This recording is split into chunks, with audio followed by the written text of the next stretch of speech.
agora eu vou bater um papo com a nossa correspondente Mariana Jangiacomo, que fala de Nova York, porque eu quero entender essa história de que o presidente Donald Trump chegou a considerar a hipótese de adiar as eleições deste ano, não é mesmo, Mariana? Por que ele cogitou isso? Exatamente, Kalina. O Trump levantou essa possibilidade, mas isso não vai acontecer. Aqui os políticos de ambos os partidos já deixaram bem claro. O que acontece? O Trump publicou no Twitter ontem uma mensagem falando sobre isso. Ele disse que o voto universal pelo correio pode levar às eleições mais fraudulentas e imprecisas da história dos Estados Unidos em 2020. E disse, então, por que não adiamos as eleições até que as pessoas se sintam seguras o suficiente para votar presencialmente, para votar mesmo, termos eleições seguras. Agora, o que acontece? A gente precisa contextualizar algumas coisas. Esse sistema do voto pelo correio existe em todos os estados norte-americanos. Todos os estados permitem que pelo menos alguns eleitores votem à distância pelo correio. Alguns só permitem isso para eleitores que realmente tenham uma justificativa, não possam ir até o local de votação no dia das eleições. E outros oferecem essa possibilidade para qualquer eleitor como uma praticidade mesmo. Lembrando que aqui nos Estados Unidos o voto não é obrigatório, então você tem todo um trabalho de convencimento para que as pessoas votem.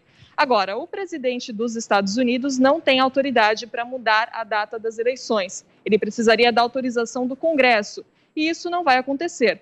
O Senado tem maioria republicana, o líder dessa maioria, Mitch McConnell, já disse que as eleições vão acontecer no dia 3 de novembro, como está previsto. A Câmara dos Deputados tem maioria democrata. A presidente da Câmara, a democrata Nancy Pelosi, disse também que isso não vai acontecer. Ela se pronunciou sobre isso no Twitter, colocou apenas o trecho ali da Constituição, que diz que o presidente não tem autorização para fazer esse tipo de mudança. E essa fala do Trump foi recebida assim em Washington. Na verdade, as pessoas nem gastaram muito tempo falando sobre isso, porque sabem que, de fato, não vai acontecer. Agora, outros mais críticos ao presidente aproveitaram também para apontar uma certa incoerência no discurso do Trump, quando ele diz que o país é seguro o suficiente, a situação está segura o suficiente para uma retomada econômica, para a retomada das aulas presenciais, mas não segura o suficiente para ter eleições, por exemplo. E aí esses críticos dizem que o Trump está querendo adiar as eleições para ganhar tempo, já que a posição dele nas pesquisas não está muito favorável. Em algumas pesquisas ele aparece empatado ali com o democrata Joe Biden, ou até mesmo atrás, mesmo em estados historicamente republicanos. Então essa foi a recepção desse comentário do Trump.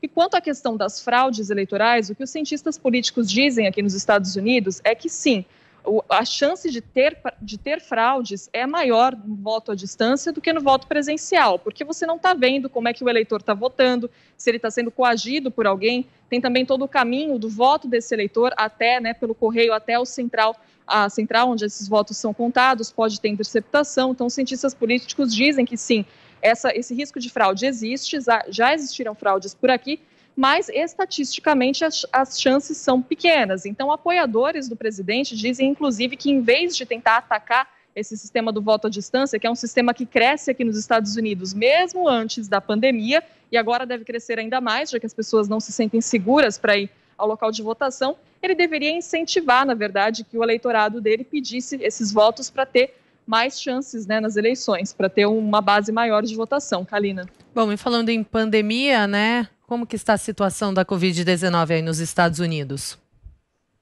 Kalina, o epicentro da Covid-19 parece estar se movendo mais uma vez. A gente estava com a situação pior lá nos estados da Califórnia, da Flórida, do Arizona. Por lá, o número de casos começa a diminuir lentamente, o número de mortes ainda sobe, como reflexo do que a gente viu nas últimas semanas, só que o número de casos está começando a subir mais na região do centro-oeste dos Estados Unidos. Então, em estados ali como Missouri, Ohio, Kansas. A doutora Deborah Birx, que faz parte da Força-Tarefa contra o Coronavírus da Casa Branca, disse ontem em uma entrevista à Fox News que esse número de casos está subindo na região do Centro-Oeste por causa das viagens de férias aqui nos Estados Unidos. Lembrando que estamos no verão, inclusive faz calor aqui na cidade de Nova York. E hoje um dia de chuva aqui, um dia bem de verão mesmo aqui, nesse mês de julho em Nova York, Kalina. Muito bem, Mariana. Obrigada pelas informações e um ótimo fim de semana para você.